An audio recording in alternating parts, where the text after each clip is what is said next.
What's going on, world? It's your boy at Big Game James _36, and this is Big Games B.S, part of Den Media Group, presented by MFTKFoundations.com.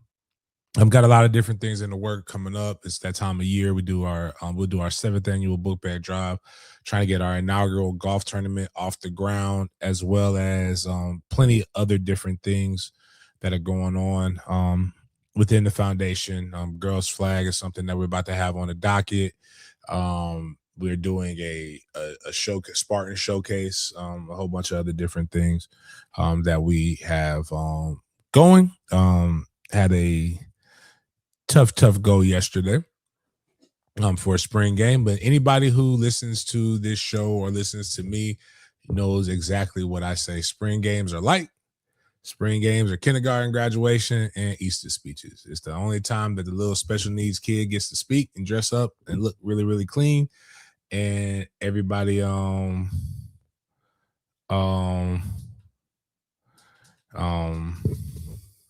yeah, so outside of that, let's go ahead and start our show off the same way we start our show off each and every day with a good word of prayer. You already know what time it is, dog. Thank you, God, for another day. Thank you, God, for another day. Thank you, God. God is great. All the time. All the time.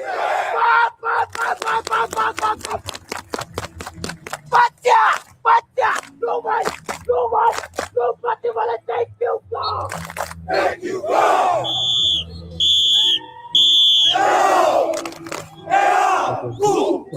Go. All right, what we got today, Jaden? Good morning, everybody. Welcome to another morning edition of Big Games BS here on Friday, May 15th. This is your first time at the show. Welcome. And if you're wondering why it's called Big Games BS, it's because we bring the good, the bad, and the BS of the sports world, especially football, to your screens, eyes, and ears. The biggest news story this week is coming from yesterday, because that is when the NFL teams officially released their full schedule. So once we get into the NFL, we're going to be schedule heavy. But before that, we got some continuation topics to get to. Before getting to some college football talk, no major news, but we have some legal issues as well as some statements from very popular SEC head coaches. Have our NFL subject that we're going to touch on. Then we're going to finish off our show with our Big Games BS section, bringing the scope outside the typical football world. Going to finish off this show with our BS or bussin' food review. We got a good one for you guys. That's definitely going to get a lot of comments in the chat. But first things first, we have the inaugural MFTK golf tournament coming up soon, and James is gonna take it away. Yeah, just golf. Need golfers. Just had another foursome sign up yesterday. Need sponsors. Need people who want to come out, hang out. We're gonna have a ton of celebrities that'll be there. And just to come out, if you like football, if you like old school football when it was more physical, this would be a good opportunity for people to come through. This is going to be one of the premier things that we're going to do in order to be able to raise funds, to be able to support book bag drives, food distributions, my Christmas initiative, and our 7v7s, 7v7 programs. So growth costs money, and we need help with that. Big fundraiser right here. We have Battle sponsoring, doing a big sponsorship for us with that. Also have the U.S. Army as well that has signed on to participate with that sponsorship. Snipback potentially as well. So we'll have 3 to 4 major sponsors, potentially more, that want to come in and do donations to be able to help with this thing right here. Also need teams. So if you have a high school team, not a 7-on-7 team, but a high school team that wants to be able to participate in, that's in the state of Georgia or state of Florida. We are still looking for people who want to come get this bread and continue to push forward into what we're doing, just to get some real good quality work right before the season kicks off and starts. So that event, I'm looking forward to that event. That should be a lot of fun. With again, Snipback, I'm probably gonna try to get Catapult to come on and be on board, as well as others as well. So again, if you know any high school programs, right now we have Florida High, Mandarin, um, Plantation. I believe Miramar just signed up. Wakulla talked about it. St. Augustine High School. We have Creekside High School out of Georgia, Gainesville High School, hopefully Douglas County, as well as Lowndes, that are going to come on board as we continue to press forward and do more things. So,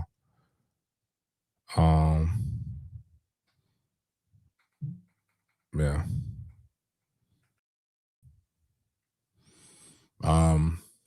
So, James, you had the Mandarin game last night. You had the live spring game, spring jamboree. People call different things, if you will, at the corral between the Mustangs and Trinity Christian. Now, James, I saw that the final score was 25-9, I believe. So, from your point of view, describe what happened throughout that game to end up getting to that final score of 25-9. Well, one, so how he plays varsity, actually varsity played a little longer than what we thought. So varsity played 3 quarters. It was 12-2 for about midway through the third quarter. They scored again. They got it to 18-2, if I remember correctly. We had Manny, one of our backup running backs, going to be a linebacker for us, really good, explosive player. Manny broke for like 80 yards to the house and ran the way you're supposed to run, but it was against the younger guys at that point.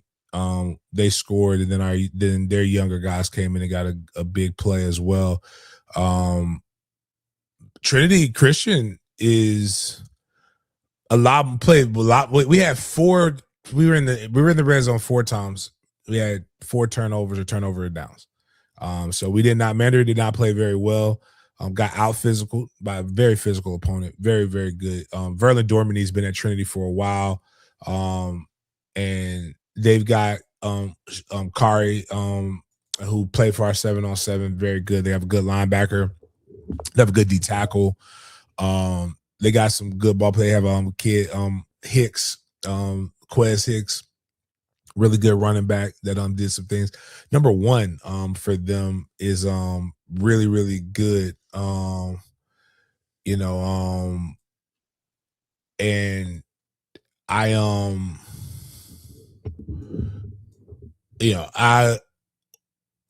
it's nothing to be alarmed. Here's the thing about Mandarin's O-line. They didn't do bad. You have what's Lucky's son's name? Shiloh. Shiloh is a freshman. Shiloh's 14. He played a lot last year. He actually ended up starting, but Shiloh's a freshman. You have CJ. CJ's a freshman that played defense most of last year. So all these guys will be, let's just go ahead and bump them up to what they are. They're not freshmen anymore. They're sophomores. So you have sophomore. You have Sherm, who just got an offer from Syracuse, by the way. Sherm is a sophomore, 6'4", 305. Then you have Julian, who will be a junior next year, but tore his ACL in the middle of the season. So he's coming back off of a knee injury. And then I believe our center is going to be a junior. So you got 5 new offensive linemen. None of them have a lot of varsity experience or playing. Some of them, their nuts haven't even dropped. Like Sherman doesn't even have a mustache. Like the freshmen are truly babies. They're just overgrown babies. Yeah, like so fresh. So they're freshmen now. So they'll be sophomores next football season. But they're freshmen now. And so you have 3 freshmen and 2 sophomores on the offensive line. They all have the body types. They all have the things. Sherman is also one of those. Sherman looks like if I show Miles, I gotta get you taking pictures and stuff, Miles, in the fall. I gotta get a reliable camera guy. But if you saw Sherman, you're gonna be like, this is the biggest, goofiest motherfucker that I've ever seen. Is it common to have so many freshmen on the varsity No. team? Or younger? No. You wanna have an older team. But they're gonna take their lumps. Yeah. But they're going to get better every week. They are. And even in that, guess what happened? We fucking fumbled on the 5-yard line. We fucking fumbled in exchange inside the 10. Bryson, if it was college or the NFL, it would go to the replay booth. Where he caught the ball. He was out, in my opinion, but his foot was like right on the line. Like Knox throws the ball a hair earlier. It's better. Like there was some things that we just didn't do. But again, we're gonna get trolled. We did, and I'm like, good. Like, oh yeah, the Mandarin's that shit's sweet over there. Like, yeah, your Thumbelinas are gonna thumb it, and I'm like, cool. Like, when it comes down to the fall, we're still gonna be the team, even with our hard ass schedule, that's going to win 7 to 8 games easy. And because the hard games on our schedule are Reigns, and Reigns returns a lot, and our guys will be up for that game. Right. Douglas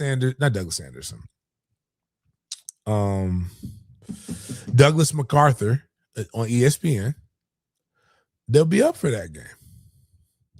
And then like the St. Johns County schools are just good schools. Like they're good, tough games, but we should win those games. Like we're not. These boys get older with this. Every fucking week they're gonna get better. Like nobody gives a fuck about winning the jamboree. The jamboree is for the kid, and unfortunately, this one the kids didn't get. There's kids who will never play a meaningful down at Mandarin that were on that field, and this was for their parents. We ran the most bland version of our offense. We didn't do one corner blitz. And that's fucking annoying because Kaysen runs cowboy every fucking day in practice. Shit's annoying. But like, and you never know how the transfer portal finishes. I'm sure there'll be some kids that we weren't looking for that are coming. And Toby and them will coach what's coming through the door. The only thing I didn't like is that, I couldn't coach as much as I wanted to coach because of the bullshit that happened in the fall. And, we're the only people who care about dumb shit. Like nobody's sitting there like, why is Coach Coleman on the sideline? Why is this happening? Like, why? Like, we have the staff and we have the numbers to be able to go do this. And the one thing I will say is that no matter who you are, you can never that term coach. Like, I hope when people are teaching other languages how to interpret how to translate English, that word is like a strong word, especially in southern states. Like once you're a coach, it don't matter what fucking happens to you. You're always coach to that person. It reminds me of usted. I've been around a lot of Spanish people the last 20 years. I've never heard nobody say usted. Okay, because that was like donde está usted? Like that's supposed to be like the formal, the official way. That coach is the usted of the English language. Like, but like I said, it was great opportunities. We'll get it back. Yeah, I mean, be honest with you, like if I were a troll and the kid wasn't at Mandarin, I would be trolling Miami about their quarterback commit. Like Knox didn't have the greatest night, but We'll be all right. Does this sound more strong and have more gravitas? Well, I didn't hear what it said. Entrenador. I don't even know. Entrenador. Entrenador. And that's what coach means or something? In Spanish. That does sound pretty official. Entrenador. Like that, but that's my bad. That's Italian. The Italians do that. I don't know what the Spanish people. Entrenador. Yeah, I like that. That's good. We'll go with that. Yeah, that's exactly what it sounds like. But yeah, Mandarin, yeah, whatever. Bryson Wright was actually shout out to my guy Kari though. I want my fucking battle cleats back. I told him in the middle of the game. I said, give me my shit back. You over there locking Bryson up. He wasn't. But he had a good night. He did like they were in like a cover 3 and like we couldn't like and the irony is this. We tried to get the motherfucker to run cover 3 so many times. The bitch ran cover 3 amazing. So mad. He couldn't run cover 3 at Battle Nationals, but he ran cover 3. Then he was not letting them beat him deep. He was doing his thug this with cover 3. When y'all see these reels, realize that Bryson is going against people who are getting up for this matchup. Yeah, Bryson is bored as fuck. Like, Bryson's like now, if it was A1, Bryson would be like, all right, what I can't do is let this motherfucker beat me. But anybody else, like, it's just like, I'm like, hey, but I was like, I told the dude, like, I went over there, hugged my guys, and I don't give a shit about it. Like, I lived a life. These kids are living their lives. And like, I'm not feeling like, man, good stuff, brother. I want my shit back. Not finna be financing your shit and then you over there whipping my ass. What the fuck? Well, yeah, man, hell no. Give me my shit back. Michael Wright, tell your son I want my shit back. Nah, that was the first thing I did after the game. Was I put on Facebook. You go look at my Facebook page. First thing I did, Michael Wright, I want my shit back. Tell your son I want all my shit. I want my warm up. I want my cleats. I want my gloves. I want all my battle shit back.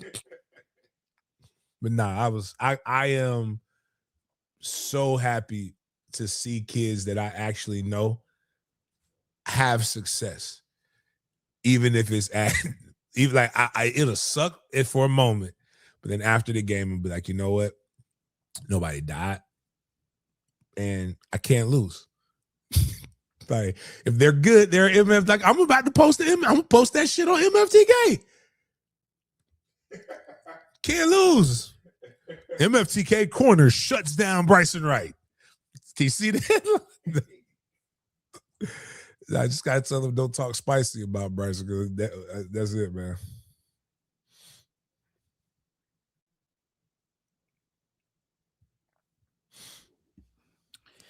It's time to have some uncomfortable convos, James, because Jabari Watkins is no longer taking an official visit to FSU. The Thomas County Central High School player, right up the street in Thomasville, Georgia, went to Twitter and said, "Thank you to all the staff at FSU for the opportunity and support. No hard feelings at all. Much respect to everyone involved in recruiting me at FSU. Thank you again." He is a 6'2", 185-pound athlete from the class of 2027. Friend of the show, Antonio Cromartie, reposted this and gave his opinions on it as well. But James, when are we going to have the uncomfortable talks about recruitment? Or can you click on the Coach Atkins _M? Who is that? Oh, that's not who I think. Oh, okay. Whew, okay.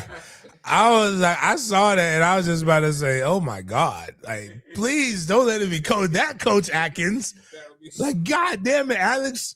This man just threw the major shade. Okay, that's his running backs coach. Okay, cool. Scroll up a little bit on the comments, Miles. Not that, our comments. Somebody literally just asked us about FSU recruiting. My brother CJ, I guess, talked about it. Yeah, right there, Gerard Williams. JC, is it a bad time to ask you where we stand on our recruiting struggles? Listen to CJ's take yesterday, and it seems a little alarming. So I don't know how to talk about this stuff because I get lumped in with my teammate and my homie from Tallahassee, Antonio Cromartie, and I'm like, I don't talk anywhere near as bad about the pro. Like Crow is a lot. Like if I'm being Crow, y'all let me know because I gotta dial it back a little bit, okay? Like because Crow is like, but that's what makes Crow Crow. That's the lovable part about my dog. Like you gonna know where you stand with Crow. Well, his older son has an offer. Okay. His older son is AJ's at Florida State. Okay. Julian's not at Florida State. Oh, okay, gotcha. And Julian is nice. I called him. So from what I understand, we'll go with actually pull up. This is somebody let's pull up how his for. One I have they can't hurt me anymore. I haven't bought my season tickets yet. I will probably. I'm not sure, but I'm pretty sure I'm going to buy season tickets. Just right, we had to feed the streets. I had to get these kids to and fro. It was very expensive, but we got that out the way. I can't really go to the games like that, but I do want to do the giveaways like we were doing before. So I do love doing those things. But I want to go through the roster and I want to go through the recruiting. And I'll say I did talk to a coach. I won't say what coach. I'm helping him with another kid's recruitment, and he was like, they've been taking it on the chin a lot lately. And they're going through a rough time, and I don't want to be the guy to kind of like throw salt in the wound. You know what I'm saying? Like, it's tough. All right. But that's our schedule. Yeah, I'm looking for a recruiter. You on 247? No, that's just Seminoles.com. Yeah, just go like Knowles 247 or something, or we can pull up one of those. But like it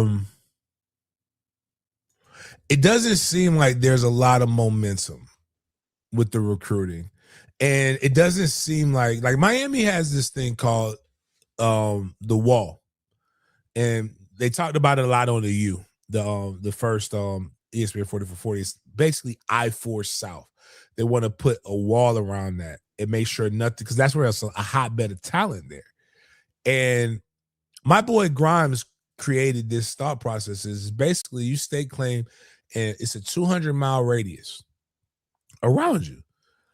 And it's not just Mike Norvell. They haven't done a great job going all the way back to Tag and Jimbo's last year of recruiting the 200-mile radius around Tallahassee. That gets you Moultrie, that gets you Cairo, that gets you Thomasville, which is where Thomas County Central is. And you had I believe that's where Charlie Ward went, the legend. Legendary quarterback. They get you to Jacksonville. They get you to so many different places that you should be able to. That should be your footprint. And there's so much talent that's come out of that area. And believe it or not, the Big Bend that's the area that Tallahassee's in. A lot of kids, the running back that went to Wake Forest came out of the Big Bend. I mean, they came out of Thomas County, came out of Tallahassee. He actually went to my high school for a spell. No, 2027 class. So how many commits do we have? We have 6 commits, and that's okay. We still haven't amped up. We got 1 top guy. I believe that's the corner. Is that the corner? safety. Makai Williams. Yeah, he's good. And then, I don't really know a lot of these other guys. One guy, Pittsburgh, Tennessee. Okay. But mostly Florida. Which is well, it was fine. But I'll say this: we had a D tackle that's pretty good from out of Mandarin, that's committed to South Florida. That was a Florida State fan. You had a lot of guys that are Florida State fans that are layups and pipelines. We don't have a pipeline school. When I was there, we locked up Tallahassee. Now, some of these guys, and I'm not trying to besmirch them, but the things, matter of fact, it didn't work out at Florida State in the manner in which they probably would have liked it. But Lincoln High School was smoking it. They got whatever, Bobby got whatever he wanted out of Lincoln. We call that on the video game, we call that a pipeline school. Like, you know, like you go to a pipeline state, but pipeline school. Like you go there and you know you do what you need to do. Miami's doing a really good job of making Mandarin a pipeline school. And I'll say this. They recruit, actually, my bad. Did you already delete that, Miles? That website? Pull that website up. Let's pull up 2026. Apparently, we had they really liked the pool that they had of 2026 receivers. If you just go to scroll up on that and change it from 27 to 26. And so top 20 class, and like, you know, they got so you got Lopez, young man from Chaminade, pretty good. You got my guy, EJ. Well, I don't even know who EJ White is, but he's supposed. So you got EJ White, you got Devin, who's doing very, very well. Amari Thompson. So they recruited 4 4-star wide receivers last year. They feel like they got a lot of young talent that they like. So from what I understand about the Jabari was ready to commit soon.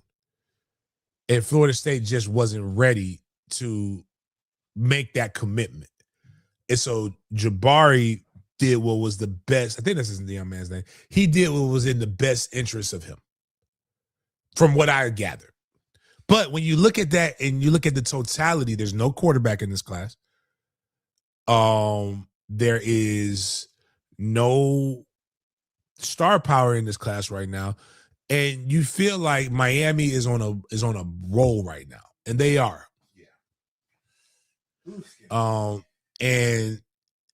But they feel like they have the wiggle room to either A, not take a wide receiver, or B, take the wide receiver that they want. And like just really put a concerted focus on a top guy. But right now they need a quarterback, but they're missing in the quarterback department, and you still don't have stability there. You're missing in the O-line, D-line department. And your linebacker room, you want that to be better. And it's just some things, again, right now, Mike is a easy target when you have a fan base that has been in disarray since Jimbo left. Jimbo's last few years. So when you really look at Florida State, probably I would say for the last decade, right? You've had 3 years of Jimbo threatening to leave every year. Actually, most of Jimbo's entire career at Florida State, everybody wants him back. Like, well, you know what happens when you ain't had no excuse my candor here. You know, I've been told I speak to, but I love analogies, right? When you ain't had no pussy in a while, your ex starts to look really, really good. And when you've had bad pussy for a while, your ex starts to look even better. Yeah. But that's still but that bitch left you to dry and die. Jimbo was leaving every year until he actually left. And when he left, he didn't just leave. He didn't do a goddamn thing. He had us like in the top 60 in recruiting. God damn. There was a group from Grayson, I believe it was Grayson, that hadn't even heard. There was 5 kids committed from one school, some dogs that hadn't even heard from him. You heard it from the guy who's now coaching at Georgia Tech, I believe. No, he's at Auburn. He's back at Boston College now. But he told y'all on my show that they hadn't heard from him, from Jimbo, from anybody at Florida State. Before Jimbo left, Tag comes in, and we have 18 months of basically what it was like when Obama got fucking elected. and which is unfortunate. It's unfortunate because I'll give him like I don't know. I know he it was an unceremonious coaching blip.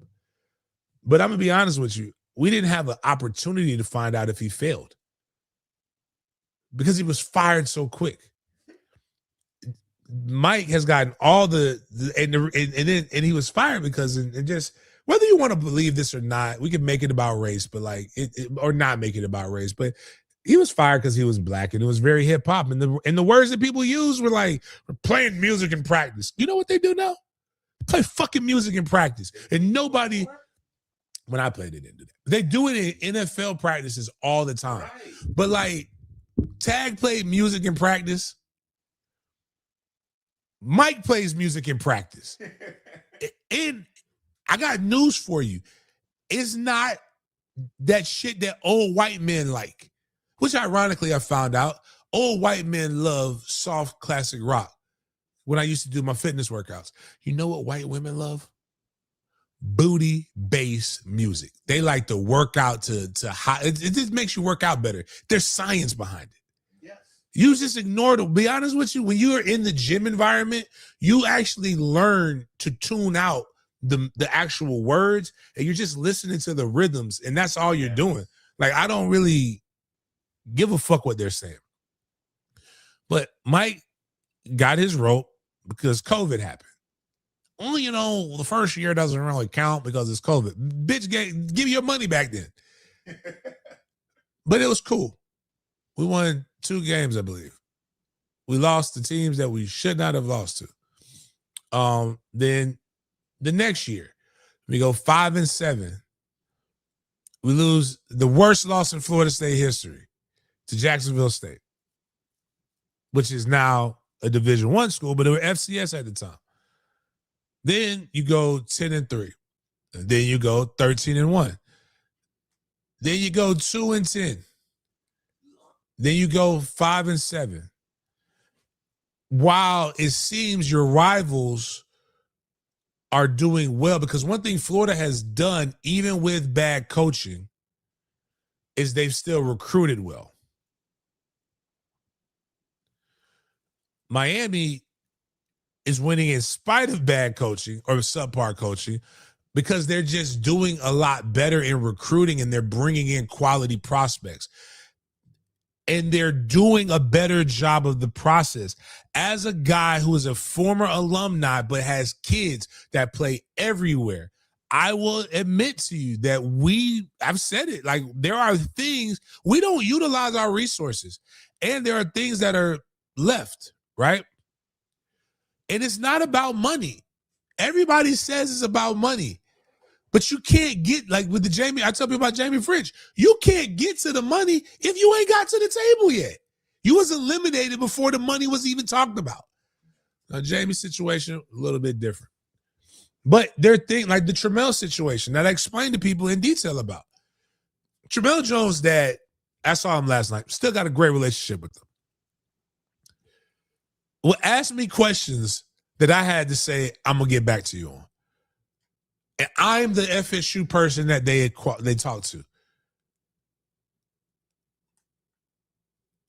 Who's your biggest booster? Let me get back to you. I know who the Bull Gator of Bull Gators is at Florida, though. I talked to him before. I actually talked to him more than probably our biggest booster in Florida State. Y'all don't see a problem with that? James, Florida has this program, and we played the program on the show. Hey, they have a program where they take the guys overseas and they spend a week. What do y'all have at Florida State that's like that? I don't know. Let me get back to you. Oh, they have something that's kind of like that, but but it's not official. Okay. James, I've taken 7 trips to Florida State. I'm not coming over there and having to pay for a hotel. Damn, you haven't? Nobody's done anything away? Okay. All right. Well, let's figure that out. Wait a minute. James, what do the dorms look like? I said, you've been over there 7 times and you've never seen the dorms? Let me get back to you on that. James, my son wants to be an academic such and such. What is that like? They've never talked to you about your academics and you're committed? Okay. James, and it's just like Florida knocked all that out with one trip. Yeah. One trip. Florida made sure they knew everything. Whose job is that though? That seems It's like more than the coach. It is more than the coach, but at the end of the day, everything falls in line to the coach. Miami, albeit got everybody cursed out that day. Hey man, y'all gonna be at Battle Miami? Come over here, sign up a bit. We were there for 10 fucking hours. And they made sure a lot of our kids left with offers.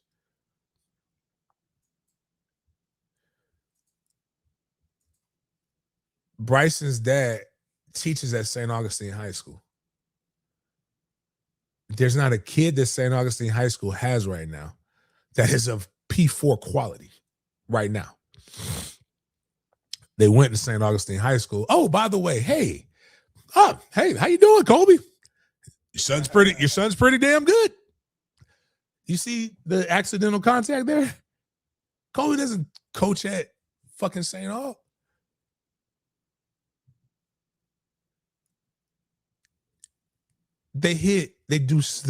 When they offer my D tackle, Coach Todd, who played at Florida State, coached at Florida State, coaches at Miami, has seen my sons come up. Hey, tell me everything that you know about the young man. My buddy Danny Rappel from South Florida, right? I lived at everybody. I've told you about how I was basically Debo in Merritt Island after I got cut. Danny wasn't at the game, but this is I was talking to. This is the text I got May 1st. You're gonna help us with Kendrick Outland, right? It's a friend. Coaches at South Florida. Finds out about Tyler Walker and Tallahassee. That's your nephew. I heard you call that's your nephew, right? I didn't tell your nephew I need to see him at our camp, and I want to make sure I see some good things. He got after it today. Then last night, he called me and then texted me, "Yo, you coaching?" And I called him. I said, "No, I'm not. I mean, I'm there. Hey, man, our D-line coach and our DC is there. Can you go talk to him?" I sent them a picture of you so they can know who you are. I said, "You sent them a picture with dreads, didn't you?" He was like, "Yeah." I said, I cut my dreads, though. He said, "Oh, man," he said he ain't seen nobody with dreads. I'm like, "Yeah." I went over and introduced myself to him. You see, is anybody like, that don't cost no money, right? Like, did I say anything out of the realm? It's a coach who wants something that exhausts every resource to get it in personal relationships. But that being said, that's not on Mike per se, but it's on who Mike hires. So there's a hierarchy, but at the end of the day, the buck always stops at who's at the top of the chain of command. Now, when they're winning, nobody gives a fuck about all of this shit. But when you're not winning, people nitpick. And I will say this. Our media doesn't help anything. And for all of the time that I've been screaming this, during good times and bad times, y'all have continued. And I say y'all, it's a general, it's not a specific, but if the shoe fits, fucking wear it. Y'all will go support the people who are getting paid to generate and push a narrative that just isn't simply true. And I believe they do these things. I just don't believe that sometimes they do it to who it matters. They do it to who they believe is comfortable. But the real hustlers, the real guys who have real game, will go and find everybody that is important in making that decision for the kids they want, and will at least smooth over. I deal with recruiting with 7-on-7 stuff. Who are the decision makers? One of the things that one of my qualities is I'm old school with some things. I'm not paying for no flight for no jet and just talking to the jet. I need to talk to a fucking adult. Like, who's getting you to the airport, son? Like, like, let me talk to your mama. Is it okay? Like, there's a couple cats in Tallahassee. Like, who your mom? Who your people is? I got like 5 kids from Tally that play for me. Hey, man, who your people is? Let me talk to your people.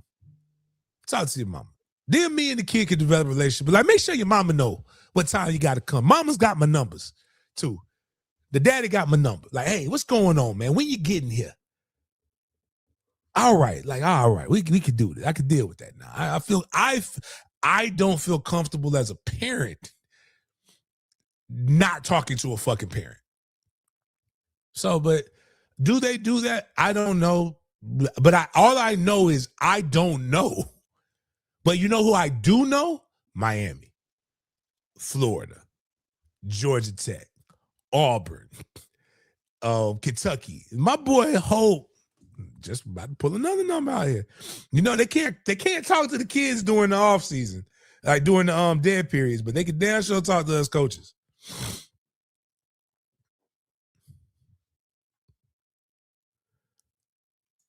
Hey, he saw they got a kid committed from Jacksonville, Arkansas, and he thought it was my kid. And he was like, Mason Ball, you like him? I don't know who the fuck Mason Ball is. And I'm like, oh, Ron Jacks. Oh, he said, I did see it. Yeah, Kobe told me he was going to commit. That's Kobe Smith, Tallahassee, Florida, running back coach at Kentucky, out of Ricketts High School. And just, hey, man, we got Julian's coming on a visit. Anything that I should know about it? Like, do you see, like, just, again, like, Hove knows. I'm just, like, does this make sense to you? Like, I'm not here to tell you an indictment. I'm just telling you what other people do that I know in this game. Hell, Crow. I can't tell you the full details, but just know, like,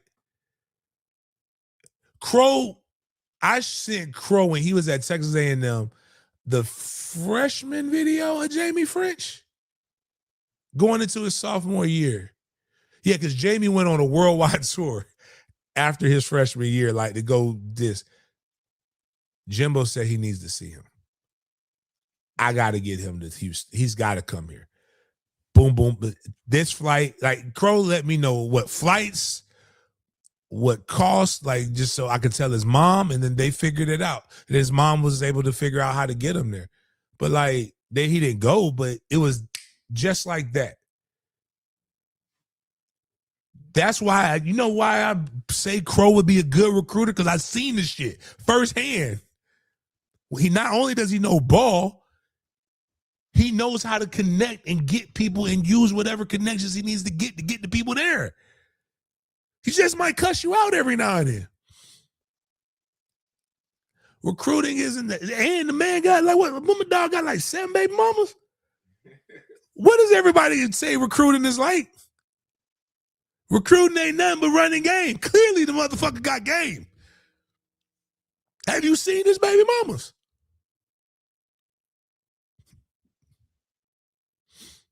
I didn't even know what Julian mom looked like. Not far off from Aaron. My dog Aaron, my dog Aaron a looker. He know how to identify talent, I can tell you that much. And all his talent got talents. Now, they ain't no bums. He got no bum ass bras. He like, you know, I'm just saying, like, you know, I ain't no disrespect. I'm bigging up my dog. I hope it doesn't come off as disrespectful, but like, it's like, he know ball. Ball players know ball, dog. To quote, there's a Jay-Z bar for everything in life. Check out my swag, yo. I walk like a ball player. No matter where you go, you are what you are, player. And you can try to change, but that's just the top layer. Man, you was who you was before you got here. I'm just saying, dog. There are people who would die about that brand. I didn't join the frat. I felt no need to join a frat. My frat is Florida State University. If my son isn't good enough to be in that frat, I won't send my son. If he ain't got it in him.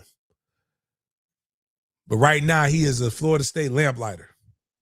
Like, if y'all know the Omega's got the Omega lamplighters, and they got like all the different frats got their own little subgroups and shit.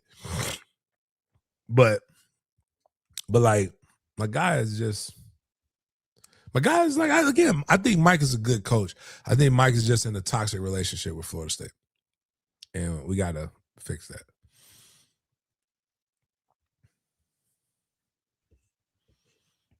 Florida State and Georgia will play a neutral site game in 2028. FSU AD Mike Alford said 7 cities: Atlanta, Charlotte, Miami, Nashville, New Orleans, Orlando, and Tampa are now in the running to host the game. And a friend of the show, Brian McFadden, said, "This is so dumb. Athens and Tallahassee are the 2 best cities to host these games." Now, James, what do you think about Brett McMurphy's post, and what do you think about BMAC's comment under the post? I think people want the old college football. But I think the new fan doesn't. What do you mean by that, James? It costs the amount of taking your family on a Disney cruise to go to a FSU home game for a weekend, and not in equality. Like, I can get you a room probably for $375. I got to figure out if I still got that hookup before taxes. So still like $400 a night. You don't have to have 2-night minimums, but like, it's still pretty fucking pricey. But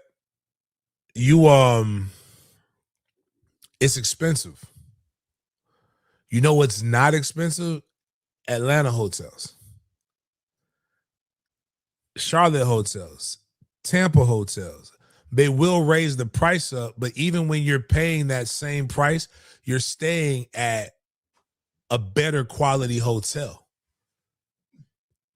I went to Athens for the first time last month. I got news for you. Athens, Clemson, none of these places are fucking easy to get to. I thought Athens was right around the corner from Atlanta. No, it's not. Not at all. It's a 2-hour fucking drive behind country roads. One way. Looks like Antebellum. And that's going to be a primetime game? You think I want to drive into Antebellum South at 8 p.m.? Excuse me, not even 8 p.m. The game's over at 11:30. You think I want to drive for 2 fucking hours to get back to my hotel? I don't. But you know what I would like? I would like to go to Mercedes-Benz Stadium and then possibly be able to walk to my goddamn hotel if I really want to. Or be 30 to 45 minutes from my hotel because Atlanta traffic sucks. Tallahassee, you think I want to like go like where I stay at? I could actually take a golf cart back and forth. So I really ain't. I think that's gonna be the new move. I'm gonna ask them if I can just have a golf cart and just flex the whip. My hotel is 15 fucking minutes from Doak Campbell Stadium that I stay at. But everybody else doesn't have that luxury. You're going to be in the fucking parking garage for down there 2 hours. For an hour at least. But after the game, we just sit up at the top for a little bit because I don't want to get the methane poisoning. Because you're going to be inhaling exhaust fumes. So, like, that shit sound good, dog. But it doesn't. And then also from a business perspective, anybody right now, would you rather the opportunity to make $3,000 maybe if you sell out?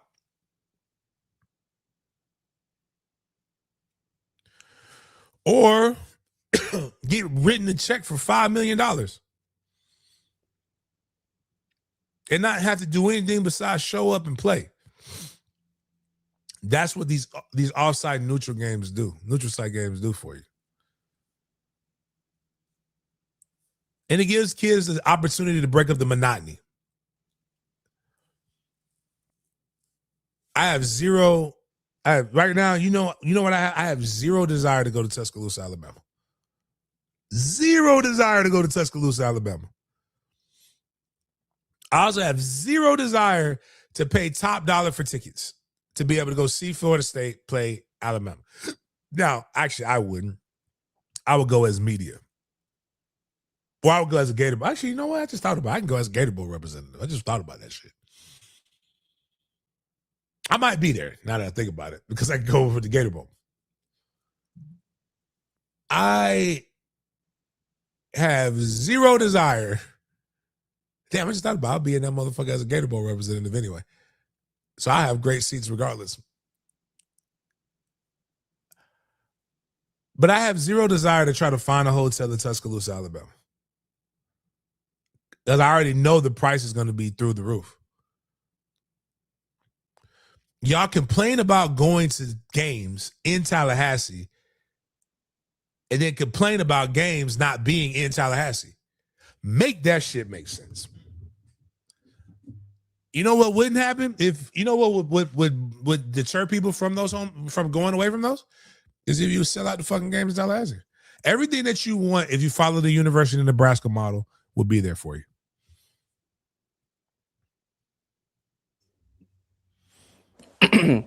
ACC Commissioner Jim Phillips said, quote, "When you're leaving national championship contending teams out of the playoff, you don't have the right number. We lived through it. We suffered through it with Florida State when the field was full. I know other schools have suffered for it, and that makes sense because Jim Phillips confirms to CBS Sports that ACC coaches and ADs support a 2014 college football playoff. Quote, "I've been very consistent in what I've indicated. When you're leaving national championship contending teams out of the playoff, you don't have the right number." One, fuck Jim Phillips with magic stick. Like, I'm talking about not new magic with the money. He just injected money into his veins and the AIDS went away. I'm talking about fresh magic. Like, fresh off of that. Like, that day where he has a picture at the beach with all the ladies where it probably happened. Like, that magic. Jim Phillips was over the fucking college football commission and got fucking butt fucked. It screwed Florida State over. So I don't want to hear that. Again, this has ruined more college football than the fucking home and homes not being there. Like, you've made it to where it never used to be like championship or bust. It's like, oh, if we don't make it to the championship, it's bust. If we don't make it to the college football playoff, we miss. And I agree with him, but like, you play the games. Just here's how we can truly save college football. You can either take a soccer model where you can play into the top or you can play out of the top. There are only 40 to 50 programs every year. Actually, I'm going to give you the game. Like, we can clip this. We need to go to almost what 7v7 and what AAU tournaments do. Your regular season is pool play, right? Pool play is always random. And the record is based upon how you are in pool play. And you only do 10 pool play games throughout the season. Then after that, you see how many teams are in there, and I don't know, you seed it based upon how you finish in the pool. Point differential will help you with your rankings. So that always makes you have the opportunity to play everybody. And then from there, you go into tournament play or bracket play. And you are seeded based upon how you played in the pool and what side of it are you on. And then from there, people meet. But there's only 40 to 50 teams that really have an opportunity. And then from there, you have everybody else go back to the old system of play. You still have your bowl games. You still have other stuff. They're doing it right now in high schools. Like Florida's going to go to, they're doing it for lacrosse and football next year. I don't know if they're doing it for the other sports, but there's the state championships and then there's the state championship. So like where the top 8 teams play. I think it was top 8 or top 10 teams, whatever it is. And they do it off of rankings. So you can either get involved or you don't get involved. So that's my thought on that. But like, they keep trying to tweak something that didn't really need all of the tweaks.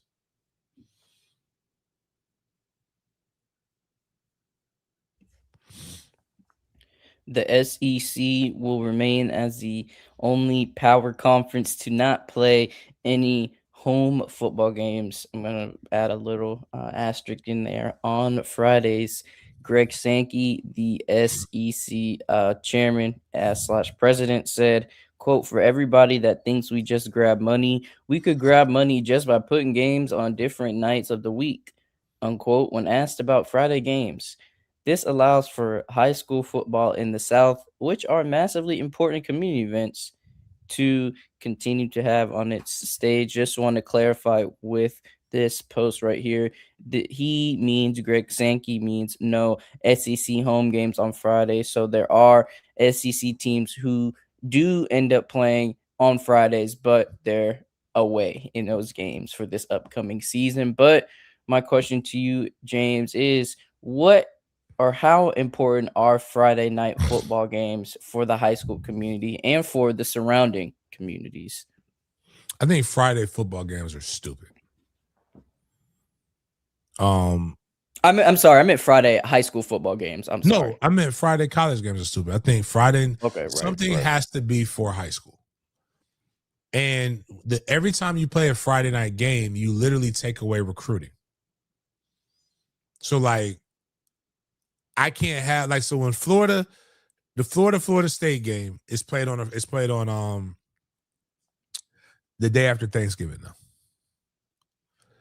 And that's dumb because like you got the state champ, like you're still got teams in the state championship. So like they can't come, it's impossible for them to come see your game because they got to play. If you want to play on a Thursday, I think that's wild too. I think those are all money grab games. Like Sankey is saying, like, I think they should, I'm cool with Monday. I'm cool with like what you just did was you ventured into NFL territory, but even then, Thursday nights were never officially college football nights. They didn't start playing Thursday night games until I was like in high school, or maybe middle school is when it started. But a lot of those teams did that in order to be for the smaller schools to be on a stage where they can be seen by everybody, because there was no real coverage on ESPN during those nights. ESPN, the NFL decided to do it because they saw it. But like the NFL kind of stays away from Saturdays until college football season is over. Then when college football season is over, they know that there is a natural window there on Saturday for people to watch football. So they fill that void that is left. That's okay. But like there is no reason to do that because Friday is high school football and it's a travel day. So like even if you are coming, like let's say you're not playing and you're from Miami, the only way that you can really get to a 3:30 kick for Florida State is to travel on Thanksgiving, which is supposed to be like, actually nobody want to be around it. To be honest with you, nobody wants to be around their family like that on Thanksgiving. They just want to eat your food and then leave. Like, that's why people are like, all that, oh, Black Friday, you know, they're doing sales on Thursday. Nobody gives a fuck. Like, the men eat and then go watch football anyway. This is how it's been for years. Like, if somebody wants to go shopping to get some good, get a deal, get a $300 TV for $50, God bless. But they but I actually absolutely hate it.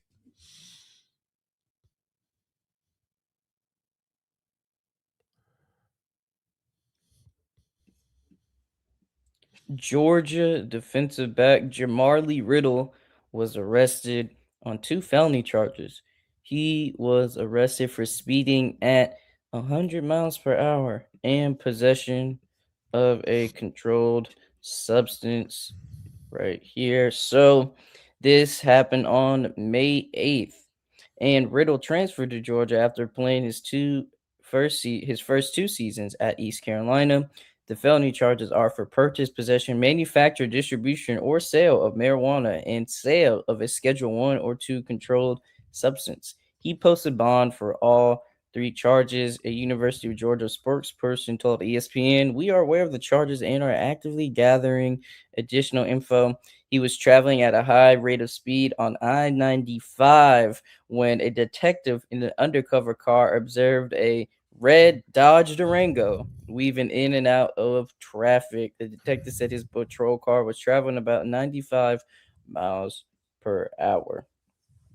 He is in his 2 season with the Pirates of East Carolina. He had Riddle, who is 19, had 133 tackles, 10 passes defended, and 6 interceptions, with 1 returned for a touchdown.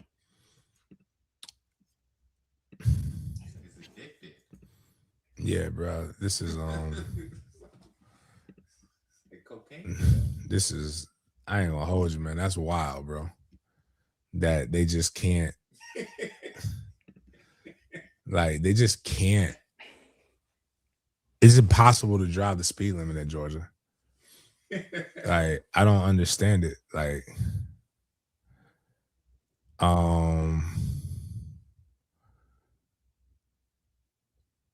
yeah, man. I don't know what's going on. And it was funny as TJ Pittenger said, you know, gas prices have gone up so high. Georgia hasn't had any. He literally posted. I don't know if he knew this was about to come out and it was just supreme timing. But I'm like, yo, you just posted that shit, and then this happens. Like, dog, yo, like, that's the things that are happening. Bobby was getting crucified for what? I just want to put things in perspective. Bobby got crucified and was said to have lack of institutional control because Chris Ricks overslept for an exam. And Florida State was the only school in the nation that had the Dion rule, where if you missed an exam, you were suspended for the next game. That's the only school in the nation that had that rule. It's a dumb rule. Actually, I say that, and then I almost got popped for the change in the rule. Like, they changed it to where if you miss like a certain amount of classes, like, you have to go in front of an academic board. Like, I was almost suspended for the Gator Bowl because I missed like 16 Tuesday, Thursday classes in a semester. I just didn't go. It's 8 a.m. I told y'all. I told them, if you put me in an 8 a.m. class, I'm not fucking going. Bro, no, I told them, if you put me in an 8 a.m. Tuesday, Thursday, I will not be attending that shit. And I checked it out, right? And so what happened was they had just made is it College Board or whatever? Like the like where you go online and check all your stuff. The teacher taught straight from the PowerPoint slides. The quizzes were online. And do you know what the test was? The test was straight off the quizzes. Yeah. So there was absolutely no reason for me to go to class. I could wake up at 9 because I didn't have a class. My next class was until 11. I'd wake up, read the fucking PowerPoint slide because I could fucking read, take the quiz, pass. I had an A-. That's because the teacher didn't care. The teacher didn't care. I had an A-. They were ready to suspend. I was like, and then like Dr. Jones was my favorite teacher. I went to Dr. Jones. Now, if Dr. Jones had an 8 a.m. class, I was going to see Dr. Maxine Jones, one of the best teachers I have ever had. Matter of fact, well, never mind, I was about to snitch on say stuff, but Dr. Maxine Jones is a test question for me. But I don't know. But anyway, she literally said, like, all right, James, you got to go to class. She's like, but how do we punish a guy who the only thing he could have done better was get an A? Because to get an A+ at Florida State, you have to do, like, the teacher has to put it in. Like, you have to request. It was A-, B+, B, B-, and so on and so on. A+ wasn't given. So the only thing I could have done better was get an A. So they were just like, so they made me write like a bullshit ass 10-page paper where I had to just put a bunch of fucking word salad on there about how being a leader is like. I was just like, all right, whatever. If this is what gets me to play, I will do whatever the fuck I got to do to play. But like, I ain't go. Then I told him my problem is my candor. It's just like when I went in front of ethics in Duval County. It's like, I'm not doing this shit. I told y'all. I told them, you put me in an 8 a.m. class on Tuesday, Thursdays if you want to. I'm not going to that shit. But I would tell my son to go to the Tuesday, Thursday class at 8 a.m. But like my junior year, I was almost suspended for the Gator Bowl, a bowl game that I had a blast in. Like, we beat the shit out of West Virginia that game. 3 suspects have been arrested in connection with the Missouri running back Ahmad Hardy's shooting. Alvin Payton, Landis McGee, and Javon Sibley were arrested on the scene and are currently being questioned according to college transfer portal.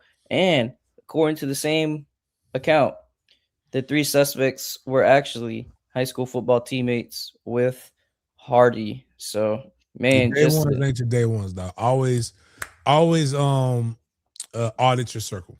So his high school teammates and actually that is kind of jealousy.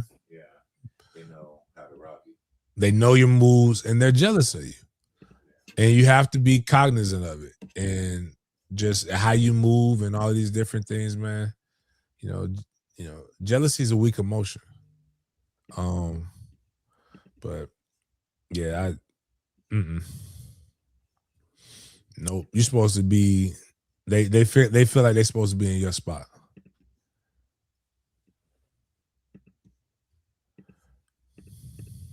We got to talk about the new modern day MLK James, that is Mr. Lane Kiffin, because Lane Kiffin decided to reveal some information that went viral across the sports world. So, according to Vanity Fair, in explaining his decision to leave Ole Miss for LSU, Lane Kiffin seems willing to invoke Ole Miss's struggle to distance itself from symbols like the Confederate flag, Colonel Rebel, and the nickname Ole Miss itself. When he was coaching there, Kiffin says top recruits would tell him, "Hey, coach, we really like you, but my grandparents aren't letting me move to Oxford." That doesn't come up when you say Baton Rouge. Parents were sitting here this weekend saying the campus's diversity feels so great. It feels like there's no segregation. Well, all right. Where's this coming from? Lane just talking. Lane trying to figure out how to get the black vote. That's what it feels like. So check. One. Was he the one who did the fake accent that time? No. That was Brian. That was Brian Kelly. Yeah, that was Brian Kelly. One, from it's funny when you do stuff like this and people hit you with the "this you," or they like start really doing research and all these different things. And he's not wrong. Well, I want to say this before I get into all the other stuff: is he's not wrong. True. There are a lot of people who are like that. I can't let I can't. Like, it's 2 states that I've been to one state, but it was like right on the other side of Tallahassee. I mean, on the other side of Georgia. I mean, Florida, excuse me. But I don't even like going to West Florida like that, because West Florida just feels too much like Annabella. It scares me. But Alabama, Mississippi, 2 states that I just ain't. I just can't do it. And that as a history major. Now, but having been in Louisiana, brother, it ain't that far off. Baton Rouge, from what people looked at, why they got the nickname Tigers. And it's not because of the tiger, the animal. It's the Tiger Regiment that fought in the Confederate, fought on the Confederate side. Yeah, so it's like it was a famous regiment that was from that area, and they had a massacre of colored people, and you know, it's just wild, you know, and I'll just leave it at that. But I every SEC school probably doesn't have the best history when it comes to race relations. In a state right now that, while it didn't pass, wanted to gerrymander the only 2 black congressional districts they had. Like, you're saying these things without understanding the all of the stuff that goes around it, like all the socio-political climate. It's probably just good to just shut the fuck up and just say you left because they gave you a bigger bag. He's saying that's one of the reasons he left, because he couldn't recruit like he wanted to recruit, and you probably just could have went without. Like, you never have to. If you didn't leave on truly bad terms, like they didn't do wrong by you, probably just leave. Like, don't knock over stuff while you're leaving. But in Lane Kiffin being a guy who has been done wrong in coaching too. I was fired unceremoniously from the Raiders. Was fired unceremoniously, I believe, was it from the Tennessee was the one he got fired from that wasn't cool, or was it USC? One of them, they fired his ass at the tarmac. All right. But like, no wonder he's so cold, man. And then my man Jay put on there, Louisiana has had 4 black congressmen since Reconstruction. Like, I don't know if people realize that was a long fucking Reconstruction was right after slavery. And then that's what made us get the white people saw progression. White people saw progression happening and said, "Nah, son, y'all coming up too strong. We got to give you Jim Crow. We got to redo everything." Every time I think of Louisiana, I just think of bow, bow, bow, and like white people dancing to black music. Mm-hmm. Just be like, you always see so much culture, you know. It is. It's a lot of things that are good, and it's one of the things that don't get talked enough about in history is like we talk about how bad it was, and it was, and there's nothing you can get around as a history man. It was bad. It was really bad. I implore everybody, black, white, whatever, to go to the African American History Museum in Washington, D.C. It'd be one of the best visits, one of the most powerful visits you'll ever see. The most disappointing thing about the museum, I'm not gonna hold you, is if you're gonna have a restaurant that caters to the best dishes, African American dishes, I better have the original, the best fried chicken lady, the best macaroni and cheese recipe, the best, like it wasn't the best fried chicken, it wasn't the best macaroni and cheese. The Hopper John was pretty good, but the collard greens weren't good. I was very disappointed in that. Now, they did have a Kool-Aid fountain, if I remember correctly, and that shit was delicious. It was delicious. Hey, listen, man, some things are not stereotypes, they're descriptors. But you go to the bottom and it shows you all of the stuff of how it started. And to be honest with you, it is so rough going through the 4 phases of it that so you start in the basement. Like, so that's how, so like basement being the bottom, right? So you're at, and it's like how, like you feel like you're at the bottom of a fucking slave ship. Damn. And that's what they're talking about. And then now the cool thing is it's a lot of trauma, right? But each level you go up, it gets a little bit better. It gets a little bit better. It gets a little bit better. And then you have the reflect. It's so much so that they tell you this is the reflection pond. People come here to relax after they've seen everything. You're like, bullshit. What could be that bad? You need the reflection bond. That's for the white guilt. White guilt, but as a black person, it's just like, yo, Yeah. you learn about Emmett Till, which Emmett Till is about my mother's age. That's crazy, really. Yeah, it just feels like so long ago. Well, not my bad. My mother was alive when Emmett Till. Like it's not that far off, right? Actually, I'll be honest with you. Actually, you're closer to your dad's age. The mom said, "Do you want closed casket?" No, I want the world to see what they did to my baby. Let's say he did whistle at a white girl. They found out he didn't. He had a stuttering problem. But the things that they did to that man, cut off his nuts, beat him, left him bloated, tied concrete bags to his body, dumped him in the river. They didn't want him to see because he whistled at a white woman, allegedly. They unalive this man, a kid. But then you go to that, right? But then you go there. But then you go like up the top. It's all the things, all the cultural achievements that black people have given to America. And it's like cool as fuck. Like you go from seeing like, and it's just like a cool thing. I say all those things to say is that when people talk about the amount of people that own slaves, they don't ever add women into it, but like it's cool. It's the same concept though. And this is why there needs to be guilt. Because the concept of it is this. It is the top 1%. The top 1% own slaves. It wasn't every white person that owned slaves, but you were complicit because it wasn't you. And the thing is that Lyndon B. Johnson gets told a lot about how getting black people on government assistance, I'll have them vote Democrats for the next 200 years. But they don't talk about how he said, if I can make the poorest white man feel like he's better than the best black man, then I'll have these people under this. And what they don't realize is that the poor were actually getting together and doing very well until they had to put the constructs of race into it. And the coolest thing about black people is, and I always tell people, we're going to be fine regardless of what happens to this. Like, you can't do anything worse than what has happened before. Right. Black people are so accommodating. It's not just black people.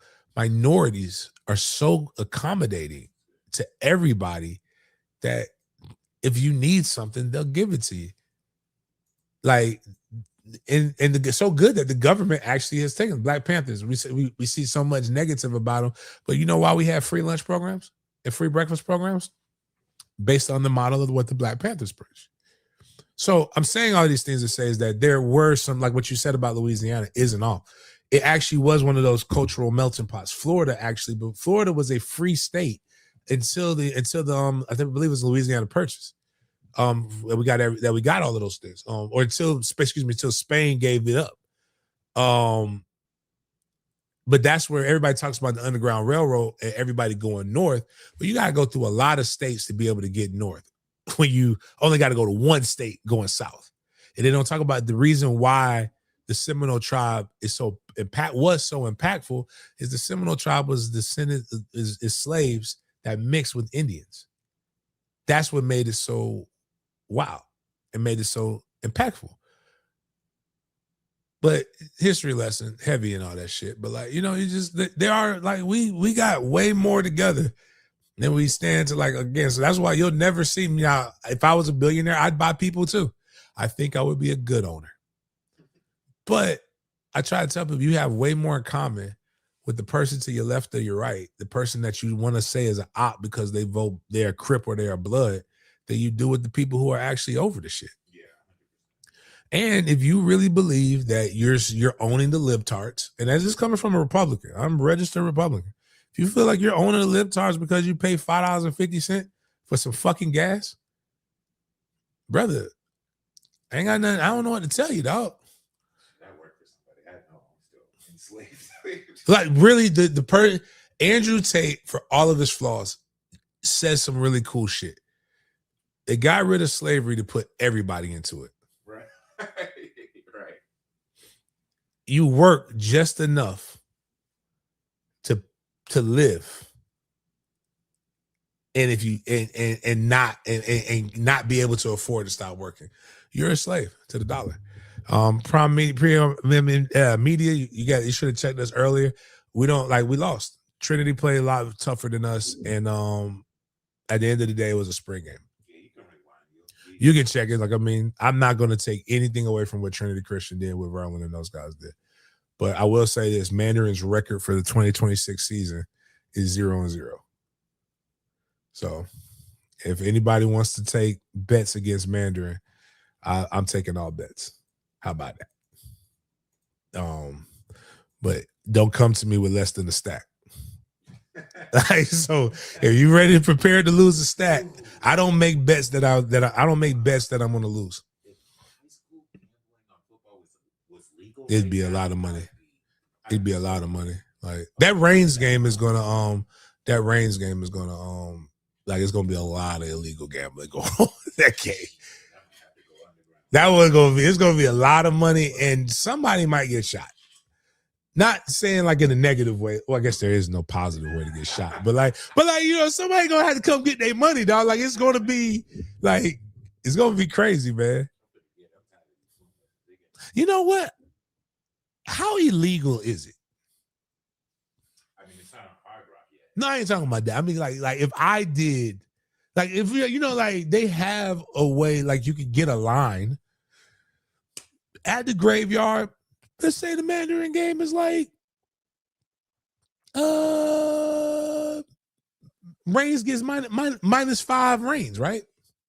There's a way to find. I forgot the website, but there's a website that gives you like a line, and I say this is the line. I wouldn't be surprised if Kelsey is already on. What if I just said like, hey, let's do the different stuff. But anyways, I've just thought about that. You can't say any of it. Yeah, that's right. You're right. My bad. This is jokes. My fault. Go ahead, Jaden. Gotta finish up this college segment. But before we do, we have a chart that has been going viral. You see in the bottom 393,000 views. And these are the top 50 FBS revenue rankings for the fiscal year 2025. So let's discuss some schools on this list. Starting with your top 10. Texas, Ohio State, Notre Dame, Tennessee, Penn State, Alabama, Michigan, Texas A&M, Oklahoma, USC. Finishing off your Florida big three, you have Miami at 12 with 230.5 million. You have Florida at 17 with 199.2 million. And you also have Florida State coming in at 20 with 192.7 million. You got Arizona State led by Kenny Dillingham at 50 with 149.3 million. James, any surprise schools on this list? And I'm going to ask, is it shocking that those top 10 schools are where they're at? Or is it no surprise to see those schools place in the top of the top FBS programs in terms of revenue? Only team that kind of shocks me a little bit is Penn State for 2025. Seeing as how their season started, but no, it doesn't shock me. Miami originally shocked me, but then I thought about it. The way Florida State lawsuit basically affected the ACC. They got all of their college football playoff revenue. So like they got a great shot in the arm when it came to that. So not mad at it. Now let's go rich. Man, Penn State got. I mean, they are the premier school in the state of Pennsylvania. So yeah, like them and LSU are the two that are kind of odd. Because normally it's the state school. Like Florida is the premier school academic institution when it comes to the state of Florida. People are trying to catch up to that. Like Penn isn't. Penn is an Ivy League school, so it's hard to get into it. So Penn State is the premier school. University of Louisiana definitely is nothing compared to Louisiana State. So.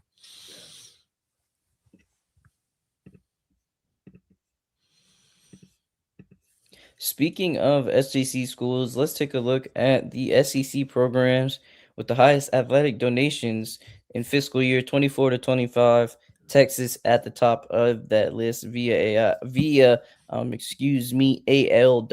with 167,786,462 in athletic donations. Then you have Tennessee, Oklahoma, Bama, Mississippi State, Auburn, Georgia, Texas A&M, and lastly, you have Florida rounding out the top 10 in SEC athletic donations from 24 to 25.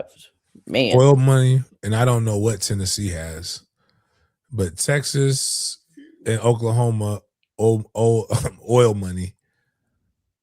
LSU steals from children hospitals. Mississippi State slavery. Texas A&M oil money. Georgia, I don't know.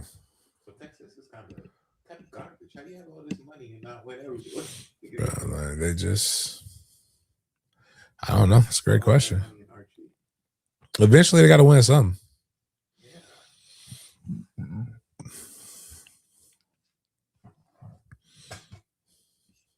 it's here, James. Yesterday was the official release date for NFL schedules, but first, let's talk about the Jaguars because all the NFL teams created their schedule release videos and mediums for such. And for the Jaguars, we had a very special one because Trevor Lawrence ended up cutting his hair for the schedule release.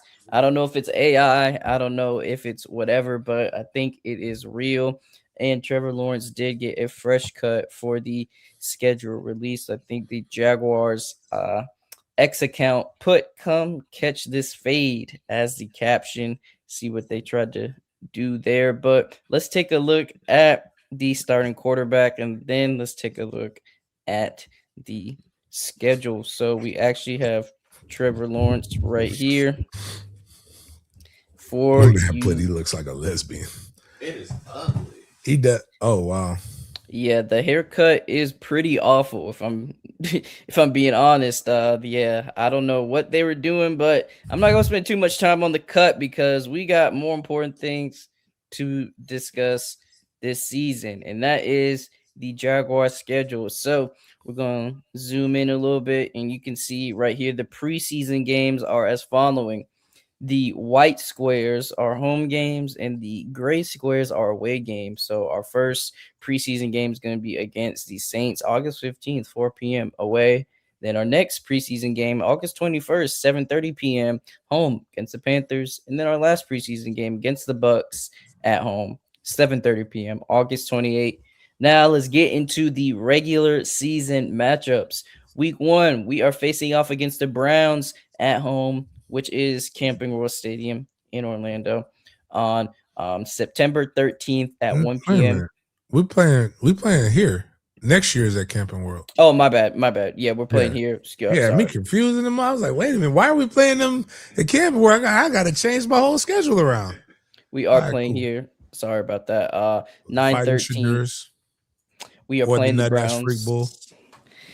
Yes, between the QB battle in Cleveland. Then we have the Broncos week 2, 405. Then we have the Patriots week 3, 927. Then we have the Bengals week 4, 1004. Then we're going to England for 2 weeks, and we are the home team. We're going to face off the Eagles on 1011, and then the Texans on 1018. We have a bye week on week 7, week 8, playing the Colts at home November 1st. Week 9, going against the Ravens on the 5th of November, Thursday Oh, night Thursday football night game. football. Tennessee I might check that one out. week 10 at Tennessee on November 15th, week 11 at the New York Giants on November 22nd, week 12 at home against Tennessee on November 29th, week 13 away at the Bears, week 14 home versus the Steelers, 15 away at the Texans, 16 is a Sunday night football matchup away at the Cowboys, week 17 and 18 times in dates to be determined, but we are playing the Commanders, and then we are playing off playing and finishing off the season versus the Colts at the Colts. So this is your Jaguars 2026-2027 schedule for So the Jaguars. Christmas is on a Friday this year.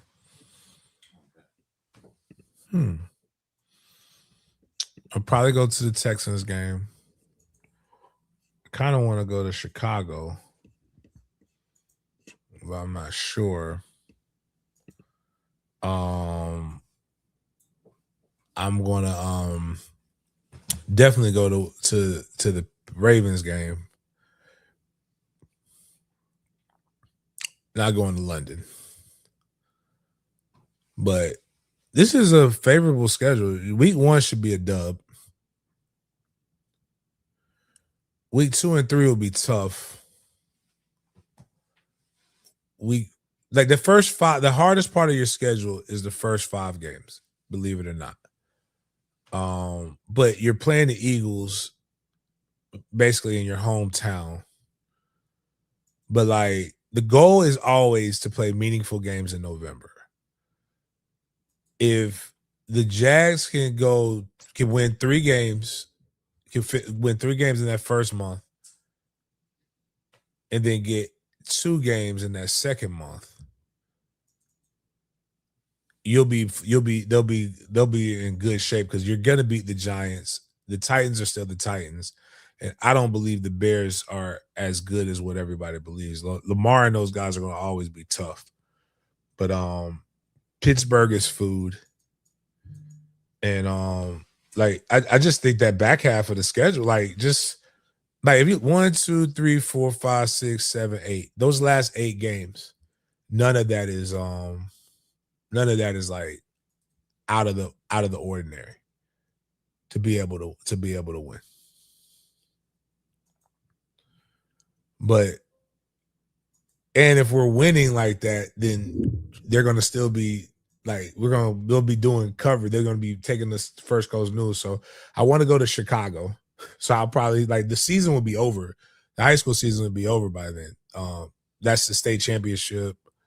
Either that weekend or the weekend after that is the state championship weekend. But either way, we would play on Friday. So I want to go check that out. And in Pittsburgh on Monday night, the city's gonna be nuts. Monday Night Football is fun. But somebody asked, do we stay in Texas since we play? That's actually that's actually an interesting idea. No, they won't because more than likely they'll entertain the families needing to like people need to go see that, like Christmas is during that week. So they'll probably travel on Saturday coming back. That's not as bad of a flight. But if it was earlier, I think they would entertain them staying. Somebody asked would they stay in Texas since they play Houston and Dallas in back-to-back weeks.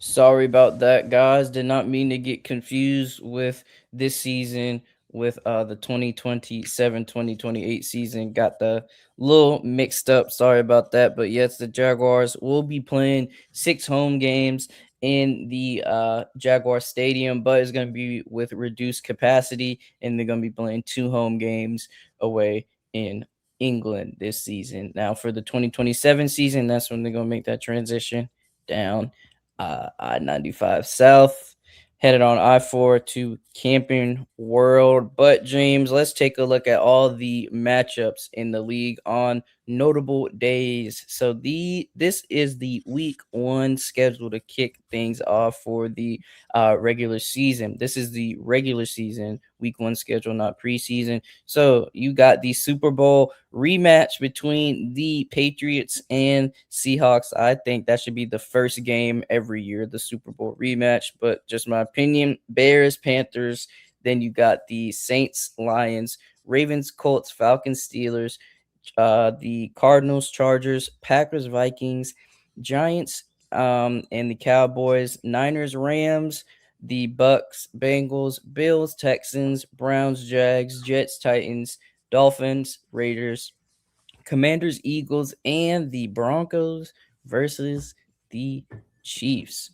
So these are your week one matchups right here. And you already know DraftKings or FanDuel Sportsbook, excuse me, has the week one spreads already posted to their X account. These are the spreads for week one right here. James, you taking that minus 7.5 for No, the Jags? no, hell no.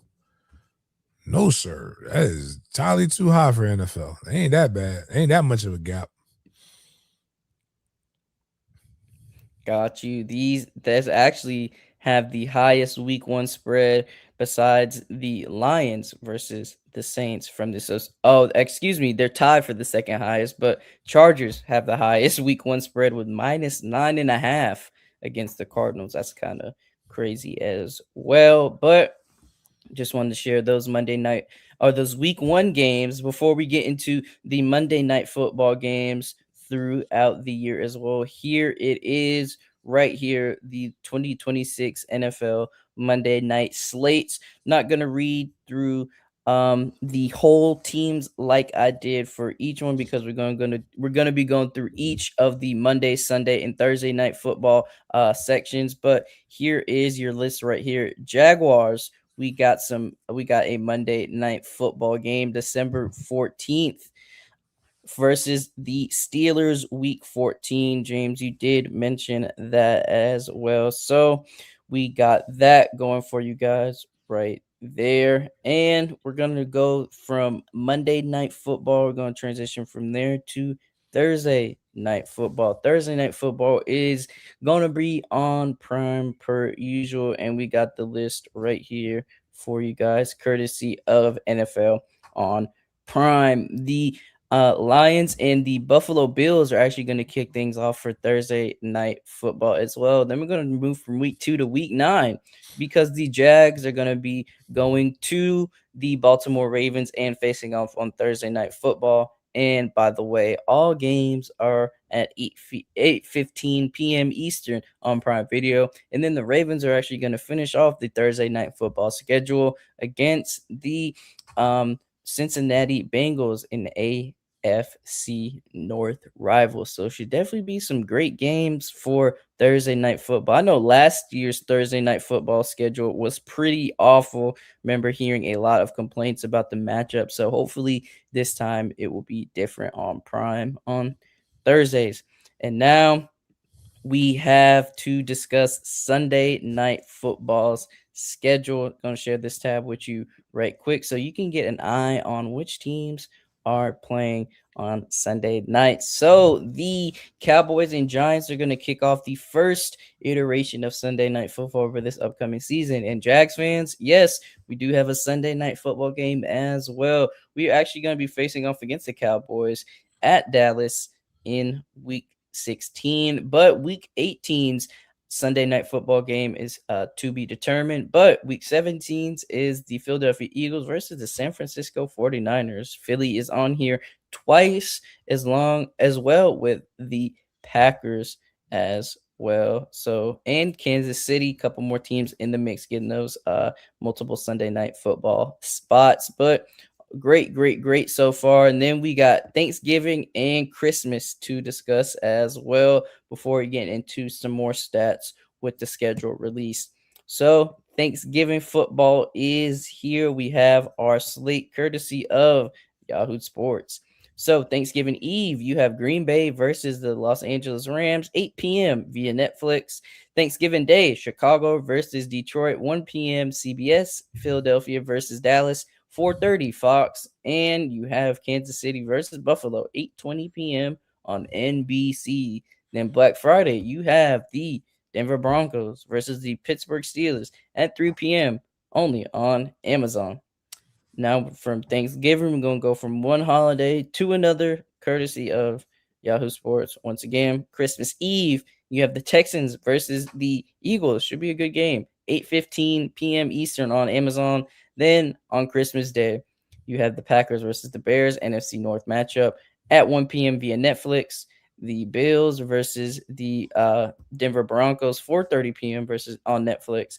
Then lastly, you have an NFC West showdown on Christmas night between the Rams and Seahawks, 8:15 p.m. only on Fox. Now, let's take a look, James, at one of the best statistics regarding the schedule release, and that is the amount of primetime games each NFL team has. This is a good reminder, is a good gauge of fan bases, pull, and just how much love the NFL is showing you and your franchise. So, a reminder that primetime for the NFL equals game at night. So, the Rams have the most primetime games by any NFL team this season with 7.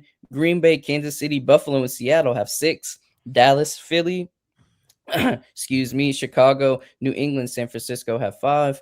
Minnesota, the Giants, Steelers, Ravens, Lions, the Texans, and Commanders have 4. Jacksonville, the Broncos, Cincinnati, Falcons, Panthers, Chargers, and Bucks have 3. Colts have 2. New Orleans and Cleveland have 1. And New Jersey, Arizona, Tennessee, Miami, and Las Vegas are the 5 NFL teams who have 0 primetime games in the this upcoming season. So sorry for all of my Jets, Cardinals, Tennessee, Dolphins, and Raiders fans because you do not have any primetime games this season. In their defense, the West Coast teams, if you're the best on the West, will always get will get more primetime games. You know why? There's only 2 games, two slots they can play in. It's the 4:05 or the 8:15. Like they don't play 1 p.m. games on the West Coast unless they travel. So like, they'll always be at a 4 o'clock. And there's a 4:05 and 4:15, excuse me. So there's 2 4 o'clock, then that's when those guys will play unless they're traveling. So it's kind of a cheating. So Speaking of the Miami Dolphins, James, they have made some money moves because Devon Achan is our money moves segment winner of the day because he got what Young Dolph said paid. He definitely got paid. So shout out to the Dolphins organization for doing right by their running back. Man, he does everything for them. Run, catch, block. He is definitely a all-around great running back. And they agreed on a 4-year extension worth $68 million, making him the NFL's third highest paid running back at $17 million per year with $32 million guaranteed per multiple sources. The APY and guarantees are the most ever for running backs coming off rookie contracts in a deal negotiated by Rock Nation Sports. So let's take a look at the highest paid running backs. And this is in terms of total guaranteed money. Jeremiah Love, legend in my book already. He is the highest paid running back ever in terms of total guaranteed money without stepping foot on the football or the NFL field, excuse me. He gets 53 million in total guaranteed money. Saquon gets 36 million in guaranteed money. Genty, 35.9 was last year's choice for the Raiders in the draft. And you see Achan right here with 32 million in guaranteed, and Brees Hall right below him with 29 million.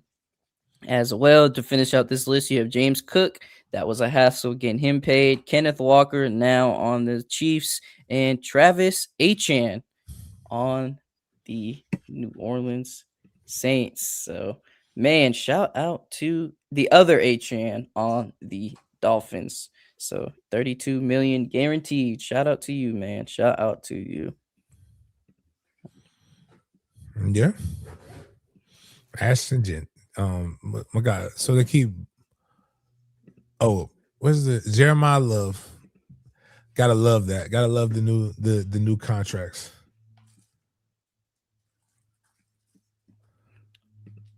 Shout out to Mr. Love again. And James, we actually have an interesting infographic we wanted to share with you guys because we wanted to show Justin Jefferson some love. Last year, he had it pretty rough dealing with JJ McCarthy, dealing with a team full of injuries as well. But defense is solid with Brian Flores. But we wanted to show this post right here from the most receiving yards over the last 10 seasons. Devontae Adams is number one with 11,704. Tyreek Hill, 11,363. Travis Kelsey, right under Tyreek, still in that 11,000 range. Mike Evans, Stephon Diggs, DeAndre Hopkins, Keenan Allen, Amari Cooper, Justin Jefferson, and Cooper Kupp rounds out your list. But I want you guys to remember this picture and take a look at this one right here to look at which years these wide receivers were drafted. And it is so crazy that Justin Jefferson is on this list when he was drafted in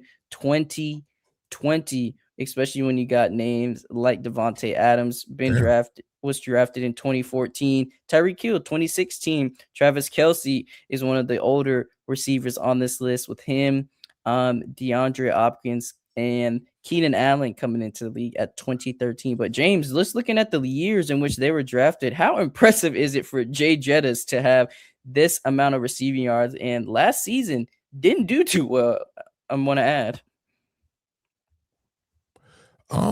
He's tracking for Tyreek Hill's numbers. Like, I mean, Tyreek's 4 years, had 4 more years, but he's almost got 3,000 more yards than was. I mean, they're all averaging close to 1,000 per, but that's very impressive. It made me think about what's that Ninjigba going to be like when it's all said and done, because Jesus. But Jay Jettas is clearly good, and it's kind of like, this is why when the old heads say, like, yeah, the game, they're throwing a lot more in today's game than they have before, and they got one extra game.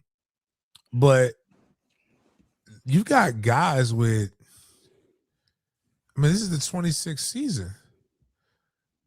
Devontae is still playing.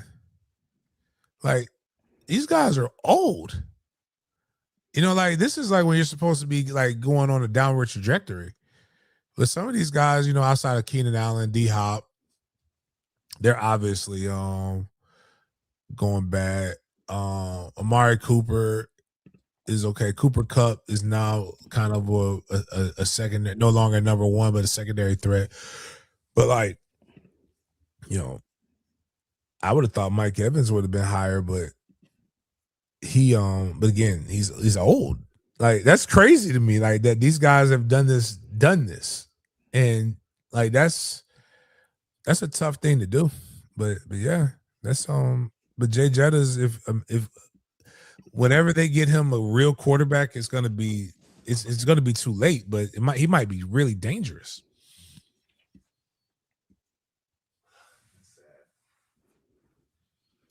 Shout out to Justin Jettas. And I did look up Jackson Smith and Jigba stats. So he's been in the league for 3 years. This was his 3rd season, and he has 3,551 total receiving yards. So around 1,000 a year. So yeah, he's definitely gonna be catching up to these guys right here for sure. So this was a great list. Wanted to show you the NFL wide receivers making a name for themselves in terms of receiving yards in the last 10 years. Want to shout out Justin Jefferson because he got drafted in 2020 and managed to put up 8,480 yards during that time. What a crazy feat to have. Excuse me. And now we are at the BS or Bussin' food review segment, part of the Big Games BS section of the show. This is where we bring the scope of the convo outside of the typical football world. And I don't know how you guys are going to react to this BS or Bustin' food review segment, because it is kind of a different one, if you will. I know we like to do a lot of food combinations, like to mix different items together, and this one is one of those items. So if you guys are new to the show, we're going to play a food video on the screen on the screen, excuse me, of a specific food item, you guys are gonna spam in the chat BS or bussin' BS if the food looks trash, or bussin' if you think that food item looks good. And today we have pizza, but instead of a regular pizza, we have a breakfast stuffed sausage pizza, courtesy of Sean Sullivan. So we're gonna load this up for you guys on the screen so you can see this pizza courtesy of Soul Food on X. We get a lot of the food items from there, but I'm gonna share this screen with you guys, upload the video, and make sure to let us know if it's BS or if it's bussin' in the chat. I saw somebody do this on another. I never even like somebody said, this is crazy. I want to see this in real life. I think I already well no, they did it with regular pizza, but I'm intrigued.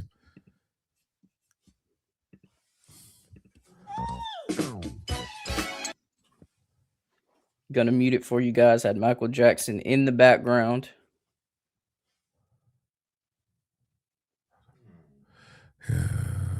See, I'm not a runny egg guy. Yeah, I like hard scramble, but you don't get a lot of the runny eggs. So I mean, yes. Just give me the guy. I think the egg probably is going to be cooked all the way because you're baking it. It's got to be, right? But I'm a tomato sauce guy. Oh, really? I like tomatoes. And you know what even though I think tater tots, which is nothing more than a hash brown, ain't nothing more than a tater tot. Right. It is a superior spud. I don't necessarily need it on my breakfast pizza though. You think tater tots are better than hash browns? It's just I mean, it's just okay. It depends on what you call. See, like Chick-fil-A will call that a hash brown, but it ain't nothing but a tater tot. A hash brown is what big. No, that's a different type of it. Hash browns is what you get from Waffle House. Okay. That's shredded potato, cooked like boom. That's what we got. This other shit that ain't nothing but a large ass tater tot, or a hamburgered potato. That's really what it is. You just you ground it up, you made a patty, and then you fried it. That's just a grounded potato. Like, come on, dog. But like, a hash brown I can't pick up. I got to eat a hash brown with a fork. But like, I like if they could have put some sauce or some, you know what they could have done to make it better? Maybe not tomato sauce like marinara, but imagine if they'd have put some salsa on that bitch. Like, I love the Chick-fil-A burrito. And like you put the little salsa on top of that thing.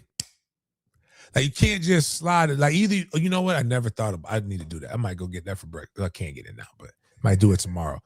But you open that bitch up, right? And then you put the salsa inside of the burrito. And so now each bite, you get an evenly distributed amount of salsa. Like, before sometimes you got to bite the burrito and you squeeze a little salsa there.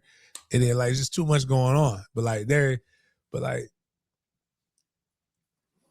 man, you don't eat swine. Man, I love me some swine. Yeah, of course. I mean, I'm not Muslim. Kevin Gates had one of the craziest statements, but it made sense. The things that we follow because they're unclean and for our religion, and just I'm with it. Like I don't knock nobody for their stuff. I don't really knock anybody for anything. I just like to tell people like maybe that might be a little bit of weird. Yeah. Like, again, like I talk about, like gay people can be gay, but if you're a transmission, like you don't think that's a little weird? Like your mind is like off a little bit. Like you really believe you something else, which is cool, but just a little different for me. That's all. That's all I'm saying. But like Kevin Gates won't eat pork because it's unclean, but will rap about eating ass. Yeah, it's crazy. Isn't that like wow? Right. They're like, oh, it's unclean, or shellfish is the bottom feeder. But you eating the bottom. Right. And like bragging about eating the bottom, like going ham eating the bottom. But like, I don't really care about how like the shit is. Every once a week I go by Alpha Clinic. We talk about our stuff. Right next to Alpha Clinic is Latin Creations. Latin Creations is a Spanish joint that I found during COVID. They blown up. I walk in, the lady already knows what I want. Pernil and plantains. Oh, they sell pet meals. Yeah, they give you the crunchy. Like she's like, do you want the crunchy part? But you know I want the crunchy part. Man, you take the crunchy part, which is probably where all the bad shit is that Muslims hate, but it's so delicious. And you take, I'm telling you how to do it, dog. Like this makes it clean. It's in the Bible somewhere. You take the crunchy part and you take a plantain, right? And you put the plantain on the crunchy part. Oh, forget about it. Everything that's troubling you goes away once you bite into that bad boy. But like, nah, that breakfast pizza, and then like you got the stuffed crust and you bite into the, I don't even want to say what happens when you bite into the stuffed crust because it's going to be unpausable. But bottom line is, you want the pig in the blanket. You got pigs in the blanket with bacon and eggs on one piece of what in a foldable format. Hey man, have you had beef ribs? Are not as good as pork ribs. Not even close. I don't even know what anybody. It's just like why? Like it's just everything is better. Like you can't have bacon. Like everybody likes bacon. Like I try to see somebody trying to give me some beef bacon. And what's really clean? Like, have you seen the cows? Cows be shitting everywhere. I don't know nothing about none of that. A chicken is one of the nastiest animals you can find. Right. But you know what I want to do when I see a lemon pepper hot wing? I'm gonna just destroy that shit. It's like I can't wait to eat some wings today. But yeah, man. Love it. Yo, everybody's saying Trevor look like a lesbian.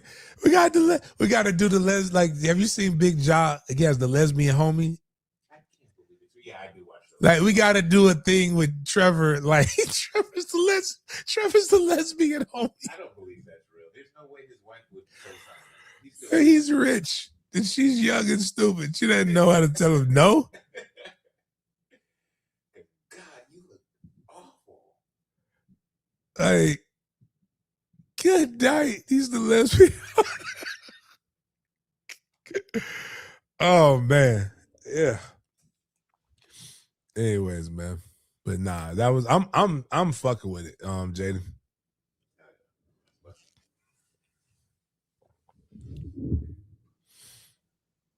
Matter of fact, I might eat some swine today. Like this gotta be one of some. All this did was make me want pork. The mall has this little Brazilian place. It's not like I'm gonna go straight for there, but if you're at the mall, they got something you don't know what to. Nobody knows what to get at the food court. I realize that. I watch people. No, they just walk around. And then when I made the line, nobody was there. A whole line formed behind me at this Brazilian joint, but they got some good. They got the good stuff. They got the good stuff, and they tenderize their meats. There's no way to say pause. Right. And then the bourbon chicken. It is next door is fire. Because I know bourbon chicken is going to be there. Yeah, it's always going to hit. I'm going to go get the 3 meat pause platter for the Chinese, whatever they are. I'm going to get the bourbon chicken. They got like the hot chicken or whatever, and then like I'm gonna get the chicken with broccoli. I'm gonna get so I can feel like I'm getting vegetables on the fry with 1,000 fried rices. I tell them I want 1,000 rices. They're like, how do I know? I just 3 scoops is 1,000 rices minimum. They're trying to do like a mini. What's that little Brazilian place where you go $50 all you can eat with? Oh, like they chopping it off for you. So they don't serve you like how they show the display food. Yeah. When you get the meat, they have to go to the back to the little smoke section and like really peel that chop. Oh. It's fine. Like we the Brazilian steakhouse hate to see us coming. Yeah. Well, we like they want to like my boy says, where's the lamb? Like, I don't want this shit. Don't bring me the sausage. Don't bring me I don't want no damn chicken. I can get chicken anywhere. Bring me the lamb chops and the lamb shank, sir. I looked at them. I'm like, man, how fucking spoiled are y'all? Like, you guys need to be robbed. I never had a steakhouse till I was an adult. And I had that steak, man. My mom was take us to Sizzler, chop a little piece here. That's your steak. Is a little quarter of a medium well steak. These boys get whole, like they're eating rare. You know, like they're just like, Dad, what you want to eat, Kaiki, whatever you want to eat. I went to Texas Day Brazil. Bitch.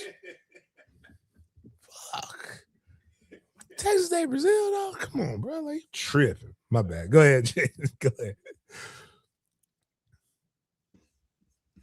No, that was everything I had for Friday's show, James. If there's anything you want to say to everybody in the chat as we close out the show, what do you got to say as we head out into the weekend? I just want us to all be cognizant of how we of being a Thumbelina. That's what we're gonna call it. Thumbelina is an old tale of a little miniature size princess that was the size of a thumb. Has nothing to do with that. It's just you're being a miniature size princess when you use your fucking thumbs to talk shit about people. And I don't mean that in a bad way per se. But what I mean is, and this is why I say be cognizant. Kids are stupid. They don't know that you're just getting your rocks off, talking shit to your imaginary friends. They believe that this is the way that adults are acting these days. Right. And they're still stupid. So they're taking this into the real world. We can't keep saying that kids are becoming bad. It's becoming this, and we're giving them a piss poor example of how to carry themselves as adults, not using conflict resolution stuff of things, and not being able to handle the consequences. Personally, I believe you can do whatever you want to do if you're willing to deal with the consequences. That is the way that I was raised. Why do I say this? Today we saw this week we saw the sentencing of 3 young men from the Jacksonville area who decided to take matters into their own hands and taking the life of another teen that was just stupid and said shit that he shouldn't have said, and Julio Fulio. In that, there's only one kid that I actually kind of respect because he meant that shit. Like he meant that shit. I get it. He was laughing when his co-defendants were pleading for their life.